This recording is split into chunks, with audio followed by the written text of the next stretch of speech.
anbiya'i wal mursalin wa ala alihi wa sahbihi ajmain, amma ba'du. Alhamdulillah pemirsa Palembang TV di mana berada. Hari ini tanggal 1 Ramadan 1443 Hijriah bertepatan dengan 3 April 2022. Allah masih memberikan kita nikmat iman serta nikmat kesehatan serta nikmat umur yang panjang. Alhamdulillah Allah panjangkan umur kita dalam setahun ini. Tahun ini kita bertemu lagi di bulan suci Ramadan, bulan yang penuh berkah. Seperti biasa pemirsa Palembang TV, selama bulan Ramadan kami hadir di layar kaca pemirsa Palembang TV, tentunya di acara Anten-Anten Nunggu Buko yang hadir di layar kaca pemirsa Palembang TV dari jam 4 lebih sedikit sampai jam 6 kurang. Nah, ejo-ejo bela jamnya yang bakal membahas masalah-masalah agama pastinya. Kali ini juga seperti biasa pemirsa Palembang TV, kami bakal buka sesi tanya jawab bagi pemirsa Palembang TV yang nak tanya seputar masalah agama.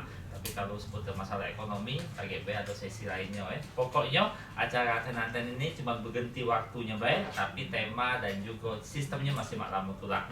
Dan juga kami ucapkan terima kasih buat sponsor-sponsor kami, atau Beras Raja, atau dari Kementerian Agama Provinsi Sumatera Selatan, Bunda Raya, Nasi Bakar Wanaka, Muhammad Makan Minang Duo, Tudung Saji, Papa Host, Lauk Pauk Bayi Ngopi, Catering Usaha Muda, PMPC Susan, Dawet Injon. Wah, makanan galuh sponsor nih.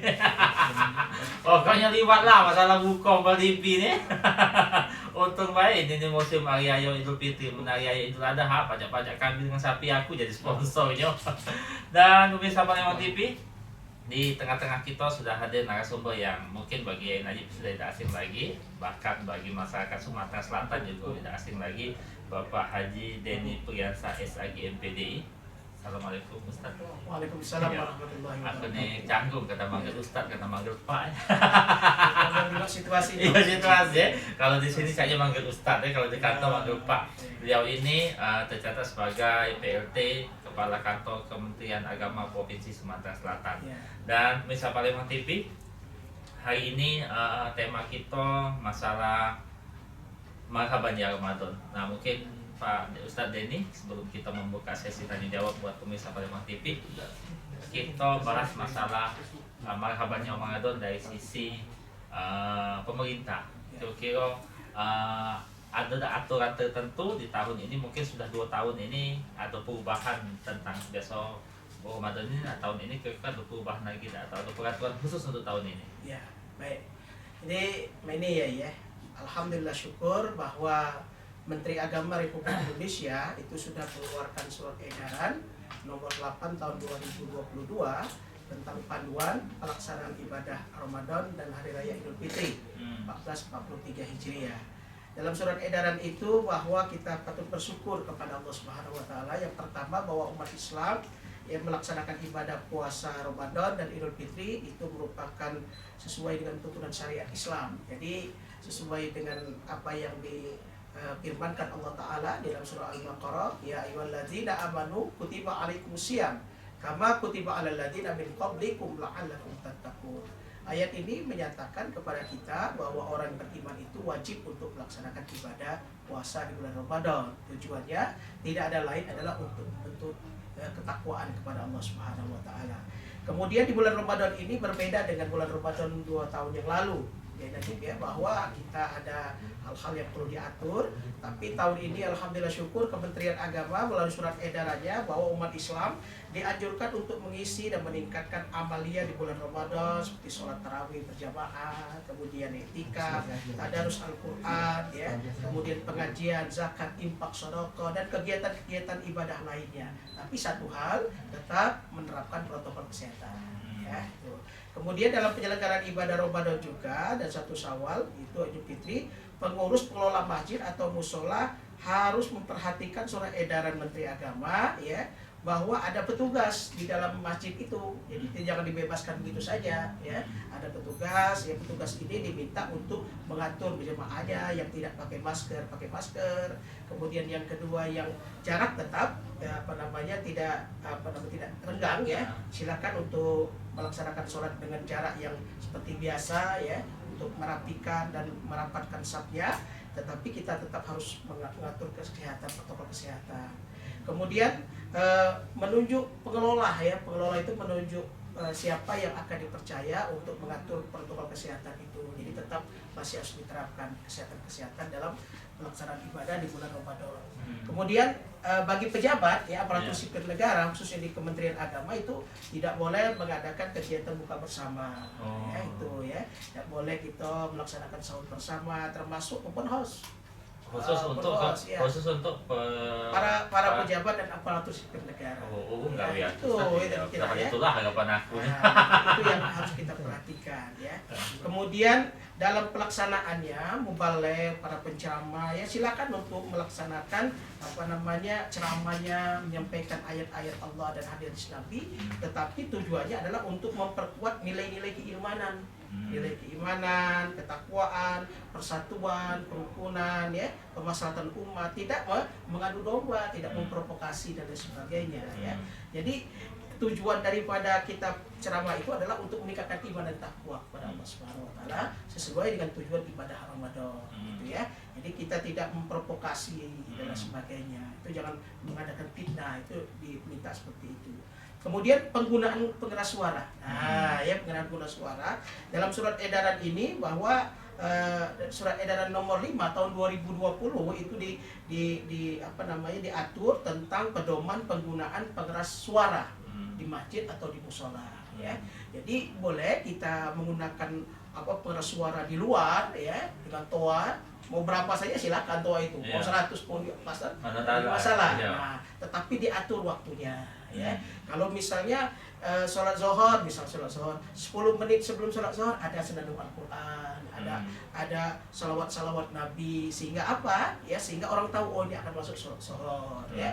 Kemudian setelah sholat zuhur ya matikan yang di luar, hidupkan yang di dalam. Nah itu kan kalau ada pengajian, sebab kan kadang sholat zuhur itu ya paling untuk berapa orang saja.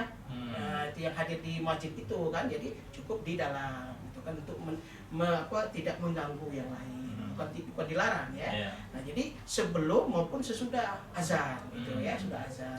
Nah tadarus misalnya mau dipakai tadarus ya silakan, tapi di dalam masjid itu saja. Sholat tarawihnya kita menggunakan sound system di luar, dan jadi masalah itu. Jadi diatur dalam surat edaran nomor 5 tahun 2022.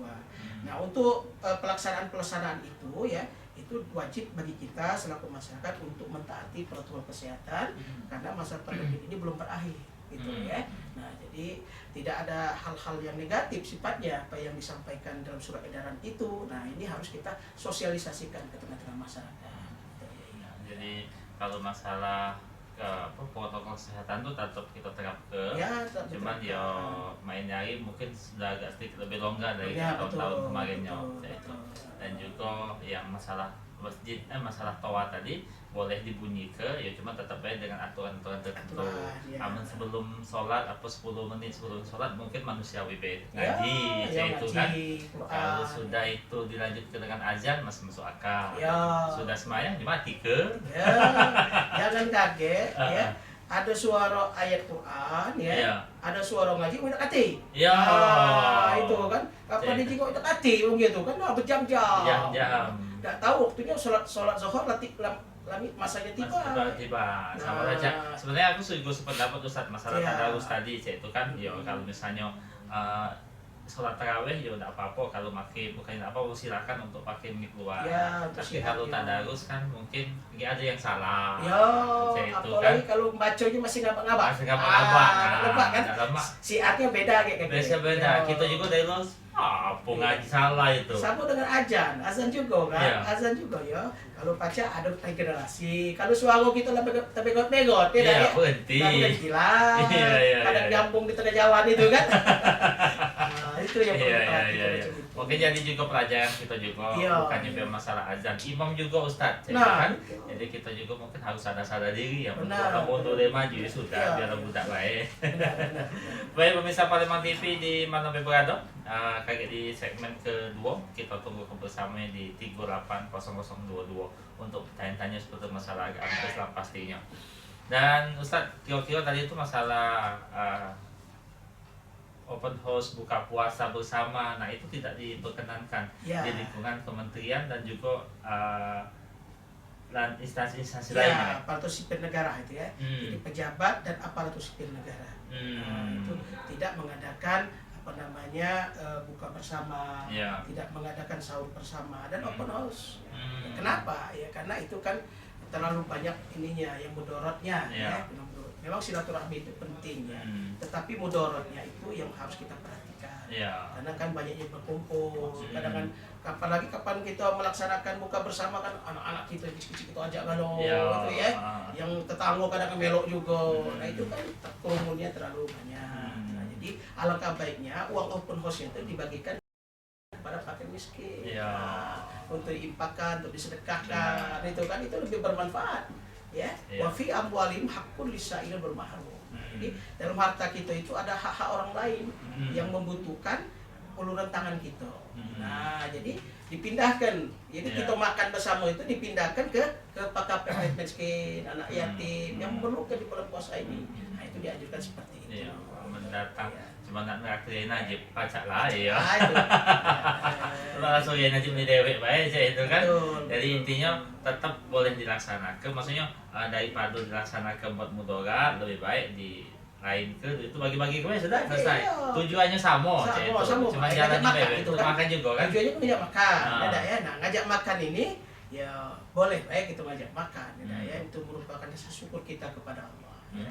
Tetapi untuk masa saat ini ada orang yang lebih berhak untuk menerima saluran makan kita itu, beda ya, daripada fakir miskin, ya orang-orang yang memerlukan dan sebagainya itu.